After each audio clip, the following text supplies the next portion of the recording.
Hello, my dear young viewers, my scholars, and my dear friends. You are most welcome in my channel, Nayab Thoughts in English. And you know myself, Renu. Now you are very much familiar to me and myself, Renu. और मैं आज आपको कराने जा रही हूँ class 8 Honey due chapter 5 the summit with in. आपको पता है ये मेजर एचपीएस आलूवालिया ने लिखा है और इसके आज extra short questions and answer इस चैप्टर के कराने जा रही हूँ जो कि आपको बहुत ही कम देखने को मिलेंगे। और ये मैंने चैप्टर के इन बिटवीन चैप्टर लिए हैं जो कि आपको फाइनल एग्जामिनेशन में हेल्पफुल होंगे। और नेक्स्ट वीडियो में चैप्टर सारी बुक के हनीड्यू के ख़त्म होने के बाद मैं सारे MCQ डालूंगी और जिससे आपको हेल्प हो जाए, क्योंकि आपका एग्जामिनेशन में MCQ की फॉर्म में आता है, लेकिन एक्स्ट्रा शॉर्ट क्वेश्चन आंसर भी आपके फाइनल एग्जामिनेशन में आते हैं। और बेटर अंडरस्टैंडिंग के लिए भी एक्स्ट्रा शॉर्ट क्वेश्चन आंसर बहुत ज़्यादा हेल्पफुल होते हैं। और इससे क्या होता है कि आपको इन बिटवीन जो चैप्टर है उसकी बहुत ज़्यादा अंडरस्टैंडिंग और नॉलेज होती है।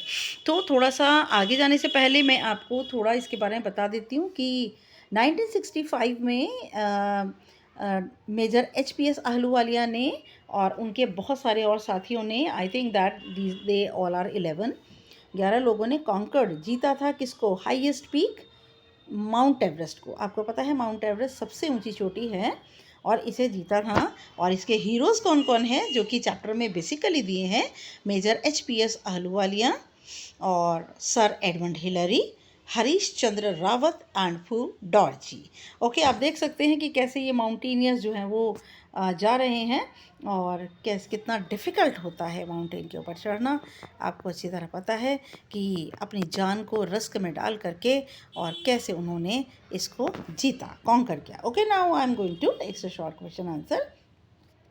What is the meaning of summit within? The lesson The Summit Within is written by HPS Ahluwalia. Chapter जो है वो the summit with in HPS Ahluwalia ने लिखा है।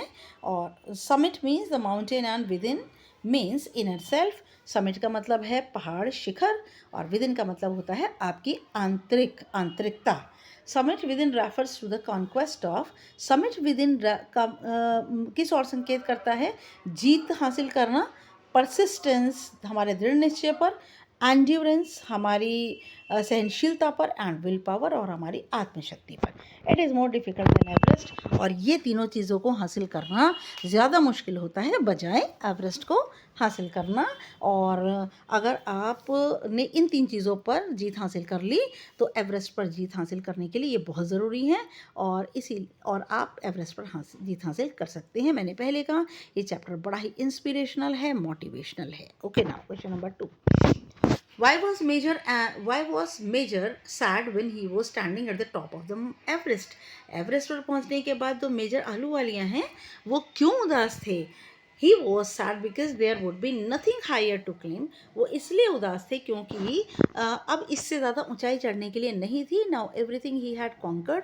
अब उन्होंने सब कुछ जीत लिया था, which was the highest, जो कि सबसे ऊंचा था। All roads after would lead down. और अब जितनी भी सड़कें जाएंगी या जितने भी पहाड़ होंगे वो इनसे नीचे होंगे। Number 3, how is the man changed after climbing the highest mountain mount Everest को बार बार कहा गया है। और इसे जीतने के बाद एक व्यक्ति जो है कैसे बदल जाता है? After the conquest of Everest को जीतने के बाद द पर्सन वुड बी ओवरहेल्ड। जो मनुष्य है बहुत ज़्यादा भर जाता है खुशी से और शुक्रियापन से, धन्यवादपन से भर जाता है, आभार से भर जाता है। The experience changes the man completely. और इसको जीतने के बाद, सबसे ऊंचाई पर माउंट एवरेस्ट पे चढ़ने के बाद मनुष्य पूरी तरह से बदल जाता है, हम्बल हो जाता है वो, और बिल्कुल उसका इनर सेल्फ जो है पूरी तरह परसिस्टेंस और ग्रेटफुलनेस से, जॉय से, थैंकफुलनेस से भर जाता है। Next, what does climbing need? Climbing के लिए क्या ज़रूरत है? पहाड़ों पर चलने के लिए क्लिम्बिंग नीड्स एंड्योरेंस, सहनशीलता, परसिस्टेंस, दृढ़ निश्चयता, एंड विल पावर और ताकतवर आत्मशक्ति की ज़रूरत है। Number 5, why was the major attracted by the mountain? जो मेजर आहलूवालिया हैं वो पहाड़ों की ओर आकर्षित क्यों थे? He felt miserable on the plains, plain पर मैदानों पर रहकर वो अपने आप को बहुत ज़्यादा बेचारा समझते थे और ऐसा लगता था जैसे कि मैदानों में वे खो जाते हैं। He said that mountains are nature at its best, और उनका कहना है कि जो पहाड़ हैं वो प्रकृति का सबसे खूबसूरत उपहार हैं। देयर ब्यूटी क्रिएट्स ग्रेट, और उनकी जो सुंदरता है वो महानता बहुत महान सुंदरता को बनाती है। That is why he was attracted towards a mountain, इसीलिए वो पहाड़ों की ओर आकर्षित रहते हैं। Number 6, why was only Mount Everest chosen by Major Ahluwalia. Major Ahluwalia ने सिर्फ माउंट एवरेस्ट को ही चढ़ाई के लिए क्यों चुना? Only Mount Everest was chosen by major, क्योंकि माउंट एवरेस्ट को ही उन्होंने सिर्फ चुना क्योंकि it is the highest and mightiest, ये सबसे ज़्यादा ऊंची, सबसे ज़्यादा ताकतवर है। He calls it a brutal struggle with ice and rock, उन्होंने इसे एक गहन संघर्ष बताया है बर्फ़ के साथ और चट्टानों के साथ। इसकी चढ़ाई को उन्होंने कहा है कि ये गहन संघर्ष है बर्फ़ के साथ और चट्टानों के साथ। Number 7, describe the feeling when summit is claimed. जब समिट पर, शिखर पर जीत हासिल हो गई, चढ़ाई कर ली गई, उस दौरान की फीलिंग बताइए। There was excitement and joy, बड़ी ही उत्तेजना थी और खुशी थी। The sense of battle fought and won, ऐसा लगता था जैसे कि कोई लड़ाई लड़ी गई हो और जीती गई हो। देयर, बच्चे देयर की स्पेलिंग गलत है, आप थोड़ा ठीक कर लीजिएगा, टी की जगह आर कर लीजिएगा। There is a feeling of victory, और तब जीत की फीलिंग थी, खुशी की फीलिंग थी। डिस्क्राइब द टिपिकल क्लिम्ब, उस टिपिकल क्लिम्ब चढ़ाई के बारे में बताइए। While climbing you share the rope with another climber, और ये जो टिपिकल क्यों है, कठिन क्यों है, क्योंकि आप एक ही रस्सी को किसी दूसरे के साथ में मिल बांटते हैं। ही cuts the steps in the hard ice, आगे चलता हुआ वो क्लिम्बर उस सख्त बर्फ़ के अंदर आपके लिए सीढ़ियाँ बनाता है। Then he fixes the rope, और फिर वो उस रस्सी को निश्चित करता है। And you make your way up, और तब आप ऊपर की ओर चढ़ाई करते हैं। Number 9, what happens when climbers move up on the mountain, क्या होता है जब क्लिम्बर्स पहाड़ के ऊपर चढ़ते हैं।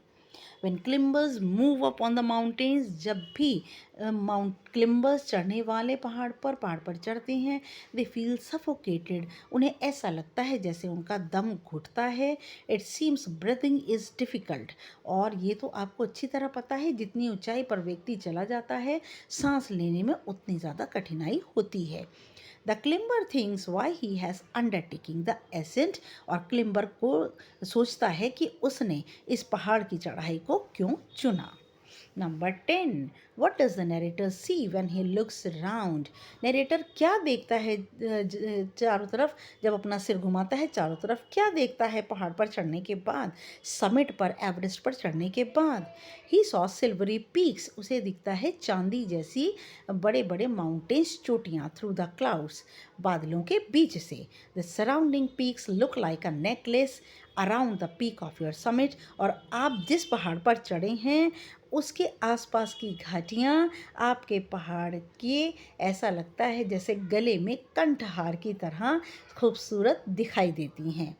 Now what was the experience of the narrator when he looked down, और नरेटर का, मेजर एच.पी.एस. अहलूवालिया का क्या अनुभव था जब वो नीचे की ओर देखते हैं। देयर वॉज वास्ट वैली, वहाँ पर दूर तक फैली घाटी थी। It was enriching experience when you look down, और ये बहुत ही समृद्ध करने वाला एक्सपीरियंस अनुभव था जब आप नीचे की ओर देखते हैं। Means you are paying your respect to God, और सर झुकाकर जब आप देखते हैं तो ऐसा लगता है जैसे आप भगवान को आदर सम्मान दे रहे हैं।